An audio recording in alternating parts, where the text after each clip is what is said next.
جمعے کے دن خصوصی طور پر درود شریف پڑھنے کی تاکید ہے، کیونکہ آپ نے اس کا خود حکم دیا. آپ صلی اللہ علیہ وسلم نے فرمایا جمعہ کے روز کثرت سے مجھ پر درود پڑھا کرو.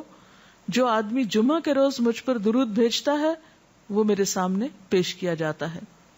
اسی طرح دعا سے پہلے، دعا کے بعد، پھر جہاں کہیں آپ کا نام لیا جا رہا ہو یا لکھا جا رہا ہو یا کسی بھی طرح آپ کا ذکر آئے وہاں آپ کے لیے درود پڑھنا. اسی طرح مسجد میں داخل ہوتے وقت درود شریف پڑھنا، مسجد سے نکلتے وقت درود شریف پڑھنا، پھر نماز سے فارغ ہونے کے بعد درود شریف پڑھنا. یعنی ایک تو نماز کے اندر ہے، لیکن نماز سے فراغت کے بعد، پھر اسی طرح ہر مجلس میں آپ پر درود پڑھنا ضروری ہے. پھر اسی طرح صبح و شام کے اوقات میں، یعنی یہ تمام مواقع ایسے مواقع ہیں جس میں آپ درود شریف پڑھ سکتے ہیں. اور موقع کوئی ہو یا نہ ہو، دن یا رات کی گھڑیوں میں سے جس گھڑی میں آپ چاہیں، جب چاہیں، چلتے پھرتے کام کاج کرتے، آپ اللہ کے رسول صلی اللہ علیہ وسلم کو یاد کر سکتے ہیں، آپ کے لیے درود اور سلام پڑھ سکتے ہیں. نبی صلی اللہ علیہ وسلم پر درود شریف پڑھنے کے کئی صیغے ہمارے ہاں مشہور ہیں. اس میں کچھ تو وہ ہیں جو آپ صلی اللہ علیہ وسلم سے ثابت ہیں، اور کچھ ایسے ہیں کہ جو لوگوں نے بعد میں خود بنا لیے ہیں. تو وہ ایسے تمام ورژن یا ایسی تمام عبارتیں جو لوگوں نے خود اس معنی کی بنائی ہیں، خواہ وہ عربی میں ہیں یا اردو میں ہیں، تو ان کو پڑھنے کی حد تک تو پڑھا جا سکتا ہے. یعنی اگر نثر میں کوئی ایسی عبارت موجود ہے جس میں آپ صلی اللہ علیہ وسلم کے لیے دعا کی گئی ہے یا آپ کی مدح کی گئی ہے یا آپ پر سلام بھیجا گیا ہے، خواہ وہ نثر میں ہو یا شعر میں، تو اس میں حرج تو کوئی نہیں. لیکن وہ چیز جو خود آپ صلی اللہ علیہ وسلم نے ہمیں سکھائی اور جو آپ کی طرف سے ہمیں ملی، اس کا مقام باقی ہر انسان کے کلام پر کہیں بلند ہے، کہیں زیادہ فائدہ مند ہے.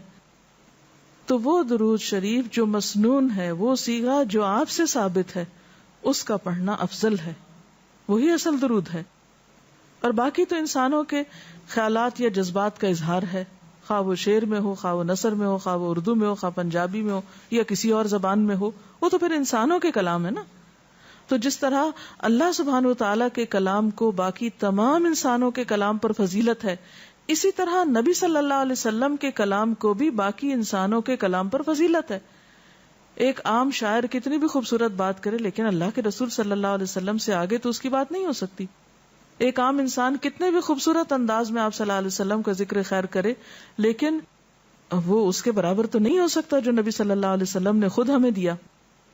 تو بہترین صیغہ وہی ہے جو ہم نماز میں پڑھتے ہیں، جسے درود ابراہیمی کہا جاتا ہے، اور اس کا پڑھنا باعث اجر و ثواب ہے اور اس میں کوئی شک ہی نہیں. اسی طرح یہ چونکہ تھوڑا طویل ہے تو اس کو مختصر انداز میں بھی آپ پڑھ سکتے ہیں. مثلا صرف اگر آپ صلی اللہ علیہ وسلم کہہ رہے ہیں تو یہ بھی درست ہے، یہ بھی درود شریف مکمل ہے ایک طرح سے، اگرچہ مختصر ہے. اسی طرح اللہم صلی وسلم علی نبینا محمد، یہ بھی آپ پڑھ سکتے ہیں. صلی اللہ علی النبی الکریم کہہ سکتے ہیں. تو مختصر ہو یا درود ابراہیمی کچھ طویل شکل میں ہو، اصل چیز تو ذکر میں مشغول ہونا ہے. تعداد میٹر نہیں کرتی جتنا وہ احساس اور جذبہ اور عقیدت جو کہ درود شریف پڑھتے ہوئے آپ صلی اللہ علیہ وسلم کے لیے ہماری ہو سکتی ہے.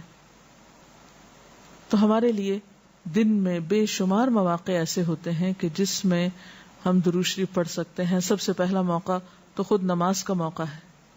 اس وقت تک نماز مکمل نہیں ہوتی جب تک ہم اس میں درود شریف نہیں پڑھتے. پھر اسی طرح عام نمازوں کے علاوہ نماز جنازہ میں بھی درود شریف پڑھا جاتا ہے. پھر اذان کے بعد درود شریف پڑھا جاتا ہے. آپ صلی اللہ علیہ وسلم نے فرمایا جب مؤذن کی آواز سنو، یعنی اذان سنو، تو وہی کہو جو مؤذن کہتا ہے، یعنی اذان کا جواب دو، پھر مجھ پر درود پڑھو. یعنی اذان کا جواب دینے کے بعد جب اذان ختم ہو جائے تو کیا کرنا چاہیے؟ نبی صلی اللہ علیہ وسلم پر درود بھیجنا چاہیے، کیونکہ مجھ پر درود پڑھنے والے پر اللہ تعالیٰ 10 رحمتیں نازل فرماتا ہے.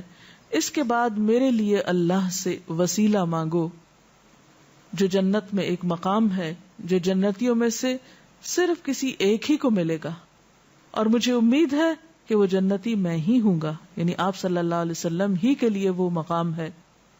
اور آپ نے یہ بھی فرمایا کہ من سألی اللہ الوسیلہ، جس نے اللہ سے میرے لیے وسیلہ کی دعا کی، یعنی درود شریف کے علاوہ آت محمد الوسیلۃ دعا ہم پڑھتے ہیں، یہ دعا بھی پڑھی جانی چاہیے، تو جس نے یہ دعا پڑھی اس کے لیے میری شفاعت واجب ہو جائے گی، یعنی قیامت کے دن پھر میں اس کے لیے شفاعت کروں گا۔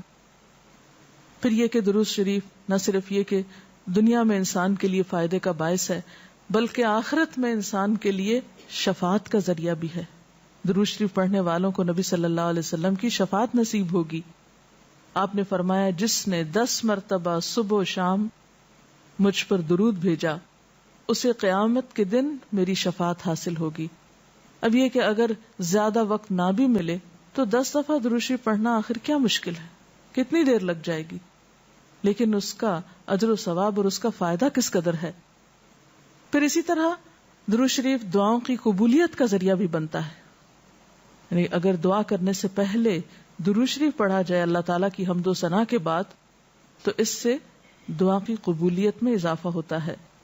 نبی صلی اللہ علیہ وسلم کے ساتھ حضرت عبداللہ بن مسعود اور حضرت ابوبکر اور حضرت عمر تشریف فرما تھے، تو حضرت عبداللہ بن مسعود کہتے ہیں کہ میں نماز پڑھ رہا تھا، میں بیٹھا تو پہلے اللہ تعالیٰ کی حمد و ثنا کی، پھر آپ پر درود بھیجا، پھر اپنے لیے دعا کی، تو آپ نے فرمایا اللہ سے مانگو ضرور دیے جاؤ گے، یعنی جس طریقے سے تم نے دعا کی ہے کہ پہلے اللہ تعالیٰ کی حمد و ثنا کی ہے، پھر درود شریف پڑھا ہے، تو اب جو بھی تم دعا مانگو گے وہ دعا قبول ہوگی۔ پھر اسی طرح ہم دیکھتے ہیں کہ درود شریف نیکیوں کا دروازہ کھولتا ہے، نیکیوں میں اضافے کا ذریعہ بنتا ہے۔ آپ نے فرمایا جس نے مجھ پر ایک دفعہ درود بھیجا اللہ تعالیٰ اس کے نامہ اعمال میں 10 نیکیاں لکھے گا۔ پھر اسی طرح فرشتوں کی دعائیں آتی ہیں اس شخص کے لیے جو درود شریف پڑھتا ہے۔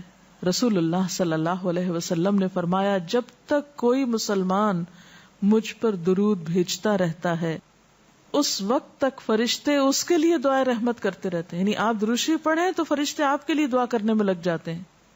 اب جو چاہے کم پڑھے اور جو چاہے زیادہ پڑھے، یعنی کتنی دعائیں چاہیے اس کو۔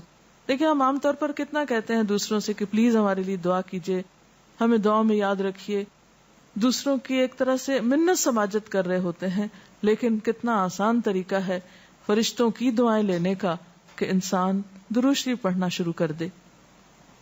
اور وہ شخص جو درود نہ پڑھے وہ صرف اپنے آپ ہی کو نقصان دیتا ہے، اس لیے کہ درود شریف نہ پڑھنا انسان کے بخیل ہونے کی علامت ہے۔ آپ صلی اللہ علیہ وسلم نے فرمایا جس کے سامنے میرا نام لیا جائے اور پھر وہ مجھ پر درود نہ پڑھے تو وہ بخیل ہے۔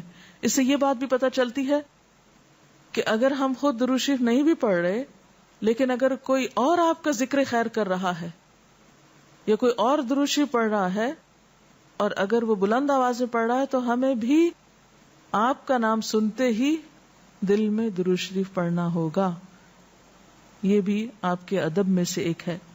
اور قیامت کے دن اس شخص کے لیے جو درود نہ پڑھے، درود کا نہ پڑھنا حسرتوں کا باعث ہوگا۔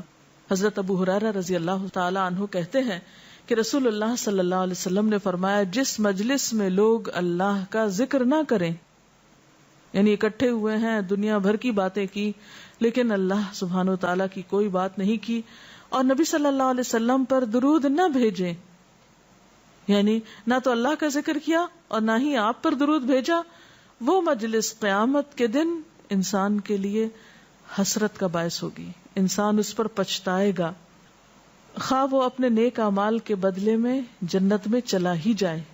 یعنی ایک شخص جنت میں بھی پہنچ گیا لیکن اس کو ایسی مجلسوں پر حسرت ضرور ہوگی جس میں اس نے اللہ کا ذکر اور رسول اللہ صلی اللہ علیہ وسلم پر درود نہ بھیجا ہوگا۔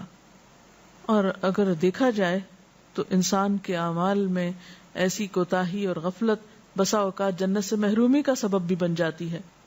آپ صلی اللہ علیہ وسلم نے فرمایا جو مجھ پر درود پڑھنا بھول گیا اس نے جنت کا رستہ کھو دیا، یعنی جس نے اتنی غفلت برتی کہ کبھی آپ کا ذکر ہی نہیں کیا اور کبھی آپ کے لیے دعا ہی نہیں کی اور کبھی آپ کے لیے درود ہی نہیں پڑھا، تو اس نے اپنے لیے کیا کمایا؟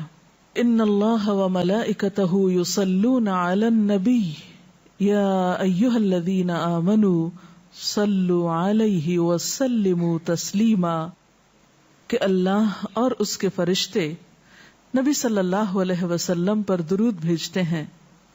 اے لوگو جو ایمان لائے ہو، تم بھی ان پر درود و سلام بھیجو. تو رسول اللہ صلی اللہ علیہ وسلم کے ذکر کا، آپ کی یاد کا بہترین طریقہ آپ پر درود بھیجنا ہے، آپ کے لیے دعائے رحمت کرنا ہے. وہ عظیم ہستی جس پر اللہ رب العزت کی رحمت برستی ہے، جس کا ذکر اللہ سبحانہ و تعالی فرشتوں میں کرتے ہیں، جن پر فرشتے دعائے رحمت بھیجتے ہیں، آخر ان کا ذکر اور ان پر درود و سلام میں اور آپ کیوں نہ بھیجیں گے؟ آپ صلی اللہ علیہ وسلم پر درود بھیجنا خود ہمارے اپنے لیے باعث سعادت ہے، باعث رحمت ہے. آپ صلی اللہ علیہ وسلم اس کے محتاج نہیں. مشرق ہو یا مغرب، شمال ہو یا جنوب، دنیا کے گوشے گوشے میں آپ کا ذکر خیر ہو رہا ہے، دن رات، آذانوں میں، نمازوں میں، جہاں جہاں آپ کا نام لیا جائے.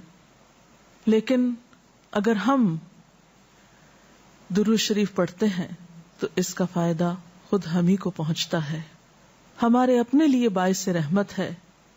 تمام غموں، دکھوں، تکلیفوں، مصیبتوں اور پریشانیوں سے نکلنے کا راستہ ہے، درجات کی بلندی کا ذریعہ ہے.